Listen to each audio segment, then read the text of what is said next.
1980년대 말 공산주의 국가가 붕괴되기 시작할 때 우리는 즐거워했습니다. 이제 바야흐로 대립의 시대는 끝났다. 평화의 시대가 도래했다. 우리가 옳았다는 것이 증명되었다라고 생각했습니다. 하지만 공산주의의 붕괴는 자본주의의 승리를 뜻하는 것이 아니었습니다. 자본주의는 자본주의대로의 시련이 기다리고 있습니다. 지금 전 세계에 퍼지고 있는 월가를 점령하라는 시위가 보여주는 것이 그 예인 것입니다. 계층 간의 빈부의 격차가 너무 큽니다. 부익부, 빈익빈의 현상이 너무 심합니다. 너무 기복이 많습니다. 너무 리스크가 큽니다. 유럽의 국가들이 잘못한 대가를 아시아가 물어줘야 되는 입장입니다. 이대로 얼마 동안 지탱할 수 있을지 우리는 알 수 없습니다.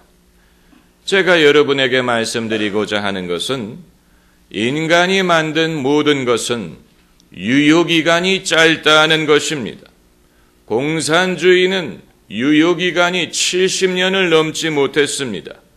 자본주의는 그보다는 길지만 이 역시 얼마나 지탱할 수 있을지 우리는 알 수 없습니다.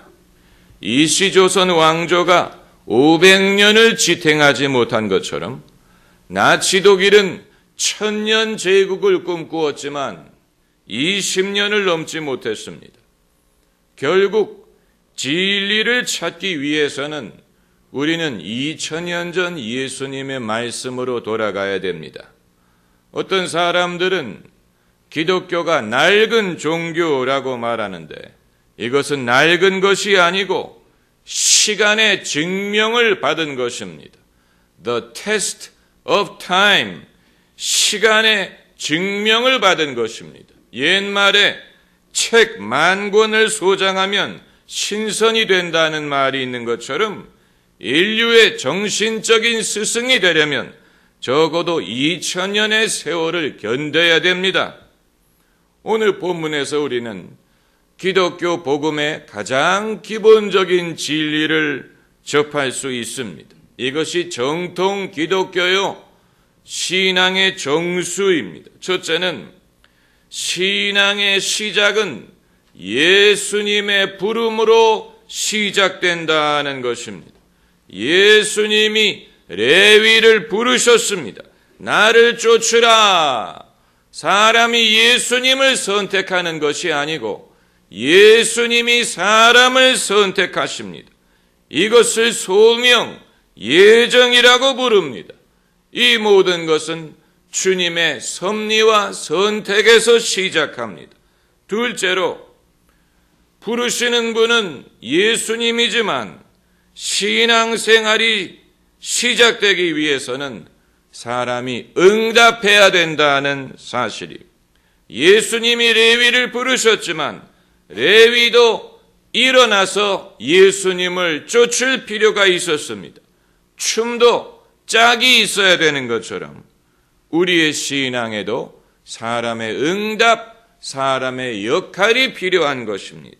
그리고 세 번째로 신앙의 능력은 사람이 무엇인가를 버림으로써 가능해진다는 사실이 레위가 모든 것을 버리고 일어나 예수님을 쫓았다라고 했습니다. 세리로서의 기득권을 버렸습니다. 그리스도인이 되기 위하여 무엇인가를 버려야 했습니다. 그럴 때에 마음이 분명해지고 확신이 생길 수가 있었던 것입니다.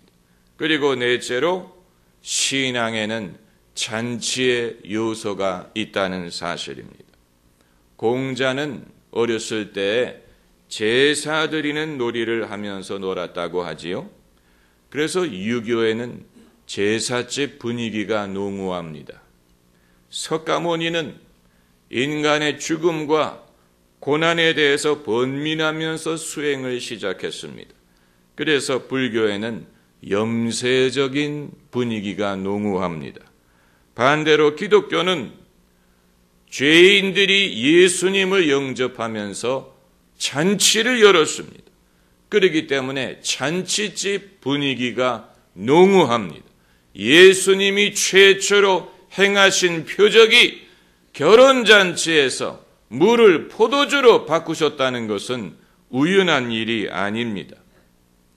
여기까지는 오늘 본문이 아니더라도 우리가 얼마든지 다른 곳에서 얻을 수 있는 교훈인데 오늘 본문에서만 얻을 수 있는 몇 가지 교훈이 있습니다. 첫째는 레위가 예수님을 위하여 잔치를 벌였다는 사실입니다. 탕자의 비유를 보면 아버지가 돌아온 아들을 위하여 잔치를 벌이지요. 그것은 죄인에게 베푸시는 하나님의 은혜와 사랑을 뜻합니다. 탕자가 자기 아버지를 위하여 잔치를 벌일 수 있는 입장이 되지 못했기 때문에 아버지가 아들을 위하여 잔치를 벌여준 것입니다. 그러나 오늘 본문에서 레위가 연 잔치는 이것은 죄인들을 위한 잔치도 아니고 탕자를 위한 잔치도 아니고 예수님을 위한 잔치였습니다. 이것이 진짜 예배의 모습인 것입니다. 우리는 언제까지나 예수님에게 무엇인가를 부탁하고 예수님의 신세만을 지려고 생각을 합니까? 교계에서는 요즘에 수능일 기도회에 대해서 자성의 목소리가 있습니다. 왜냐하면 타종교에서도 수능인 날 기도회를 열기 때문입니다. 그렇기 때문에 우리가 남의 종교하는 식으로 기복신앙으로 쫓아가는 것이 아니냐 하는 자성의 목소리가 있습니다. 또 기독교 집회에서 소원을 종이에 적어서 종이 비행기를 만들어 날리는 것에 대해서도 절에서도 자기 소원을 종이에 써서 걸어놓지 않느냐, 우리가 다를 바가 무엇이 있느냐, 이런 식으로 자성하는 목소리가 있는데 사람이 하나님께 나오는 이유는 무엇인가를 얻기 위한 것입니다. 무엇인가 부탁할 것이 있기 때문에 나오는 것입니다. 마치 자식이 용돈을 받기 위하여 부모님을 찾아오는 식으로. 그러나 하나님은 얼마든지 거기에 응해 주십니다. 하나님의 마음은 바다와 같습니다. 하나님의 사랑은 하늘보다 넓습니다. 하나님은 주고 또 주십니다. 하나님은 주시는 분이에요. 하나님이 세상을 이처럼 사랑하사 독생자를 주셨습니다. 하지만 가끔은 하나님도 우리에게 뭔가를 받기를 원하십니다. 여러분, 우리나라에 어머니 날이 없었다면, 어머니 날이 있었으니 망정이지 어머니 날이 없었다면 1년 365일은 전부 다 자식놈들의 날이 되었을 것입니다. 그런데 왜 아버지까지 뭉뚱그려 가지고 어버이날을 만들었는지 도무지 알 수가 없습니다. 무슨 발렌타인데이니 화이트데이니 빼빼로데이니 별의별 쓸데없는 날은 많이 만들면서 왜 아버지 날은 만들지 않는지 알 수가 없습니다. 부모님의 생신이 1년에 한 번 돌아오니 망정이지 그렇지 않으면 자식이 부모님에게 선물이나 제대로 드릴 생각을 하겠습니까? 없애려면 어린이날을 없애야 됩니다.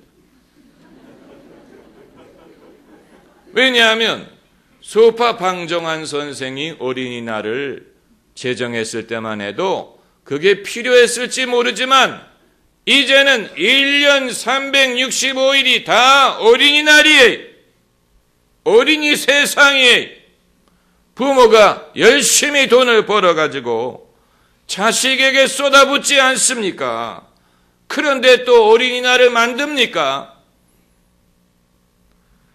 어버이날이 있으니까 부모님 고마운 줄을 알 수가 있지요. 마찬가지로 하나님을 위한 예배 회복이 필요합니다. 레위가 예수님을 위하여 잔치를 벌였다는 사실이 의미심장합니다. 예수님이 주인공, 예수님이 이유예요. 예수님이 모이는 이유예요. 예수님을 위하여 모이는 것입니다. 우리가 드리는 예배의 순수성을 좀 회복해야 됩니다. 아쉬운 게 있으면 주님을 찾다가 아쉬운 게 없으면 주님 모른다고 하는 것은 그건 예수님을 위한 것이 아닙니다. 우리는 친구에 대해서 의리를 따지고 국가에 대한 사랑을 요구하고 또 가문에 대한 자부심을 요구한다면 왜 예수 믿는 사람은 예수 그리스도에 대한 충성심을 갖지 않습니까? 안 그렇습니까? 그건 두말할 나위가 없는 것입니다. 그리고 두 번째는 레위가 자기 집에서 잔치를 열었다는 사실입니다. 집이라는 것은 교회를 뜻합니다. 초대교회는 집에서 모였습니다. 빌립보 교회는 루디아의 집에서 시작했고 또 오순절 성령 강림 사건은 마가의 다락방에서 시작했습니다. 자기 집을 열었다는 말은 자기의 삶을 오픈했다는 뜻이고 자기 비용으로 잔치를 열었다는 뜻이고 자기가 사는 곳에 예수님과 사람들을 초청했다는 뜻입니다. 요즘의 추세는 예수님을 믿더라도 거리를 두고 믿으려고 합니다. 프라이버시를 보호하면서 믿으려고 합니다. 익명적인 그리스도인 될 수 있는 대로 자기 삶을 오픈하려고 하지 않습니다. 그렇지만 레위는 처음부터 자기 집을 예수님에게 오픈했고 예수님뿐만이 아니고 많은 사람에게 집을 오픈했습니다. 중간 어디에서 예수님을 만나지 않았어요. 중립지대에서 예수님을 만난 게 아니고 자기와 가장 가까운 곳으로 예수님을 모셨습니다. 예수님에게 자신을 노출한 것뿐만이 아니고 사람들에게도 노출했습니다. 거기에는 리스크가 있습니다. 왜냐하면 사람들이 다 나처럼 순수한 마음으로 그것을 받아들인다는 보장이 없기 때문에 아니나 다를까 레위가 예수님을 위해 잔치 여는 것을 보고 비방하는 사람들이 있었지요. 바리새인과 서기관들이 비방했다고 했습니다. 너희가 어찌하여 세리와 죄인과 함께 먹고 마시느냐? 이건 예수님에 대한 비방이고 예수님을 초청한 레위에 대한 비방입니다. 여러분, 만일 레위가 조용히 예수님을 따랐다면 이런 비방은 면할 수 있을 것이었습니다. 공개적으로 예수님을 초청했더니 비방하는 사람들이 생깁니다. 아마 바리새인들은 이렇게 생각했을 수도 있습니다. 레위가 지금까지 편안하게 호강하며 살다가 죽을 때가 된 모양이다. 이제는 천국 가려고 예수님을 초청하는구나. 생각은 자유예요. 생각은 자유입니다. 우리가 만일 남의 생각의 눈치를 보기 시작하면 아무것도 할 수 없습니다. 우리의 믿음대로 살 수 없습니다. 우리의 소신대로 살 수 없습니다. 예수님에 대해서도 비방하는 사람이 있었다면 예수님을 믿는 사람도 오해하는 사람의 비방을 다 피할 수 없습니다. 이 잔치는 바리새인들을 위한 잔치가 아니고 예수님을 위한 잔치예요. 그렇기 때문에 예수님이 만족하신다면 성공한 것입니다. 예수님이 기뻐하신다면 성공한 것입니다. 우리의 예배, 우리의 신앙을 하나님이 받으신다면 우리는 성공한 것입니다. 예배에 성공하는 것이 모든 성공의 기초가 되는 것입니다.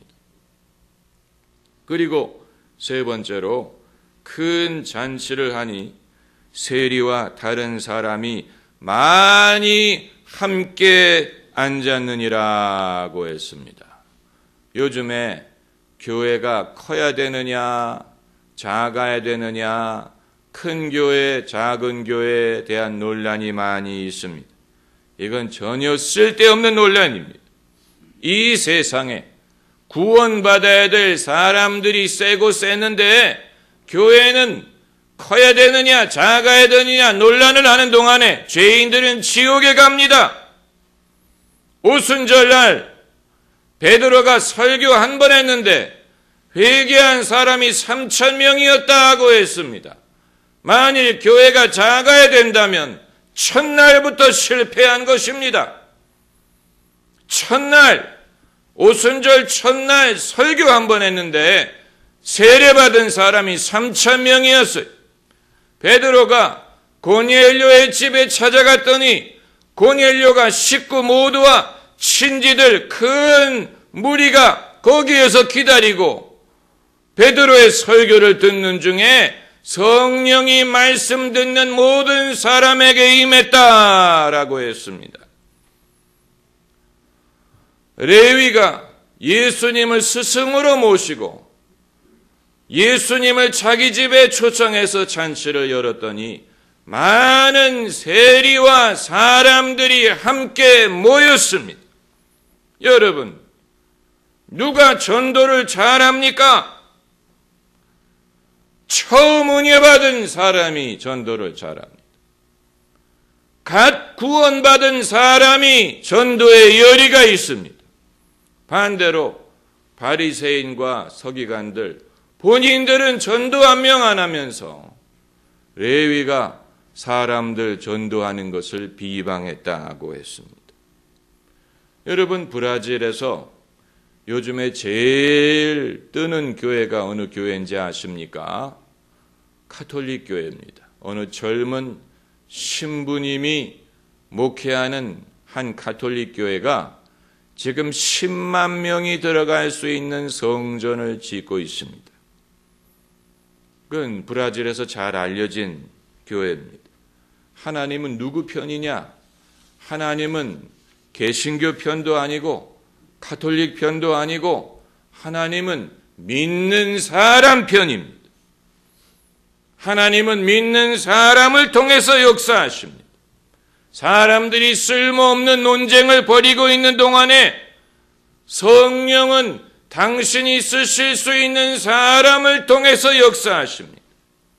그러므로 우리는 언제까지 논란을 할 것이냐? 아니면 정말로 해야 되는 일을 할 것이냐를 선택해야 됩니다. 사람은 사람을 외모로 보고 판단하지만 하나님은 사람을 외모로 취하시지 않습니다. 바리새인들은 레위를 세리요 죄인이라고 업신여겼지만 그런 레위를 예수님이 제자로 부르셨고 레위가 예수님을 처음 초청하는 날 레위 혼자 온 게 아니고 큰 무리가 모여서 예수님의 말씀을 들었어요. 여러분, 쇠도 뜨거울 때 두드리라고 했습니다.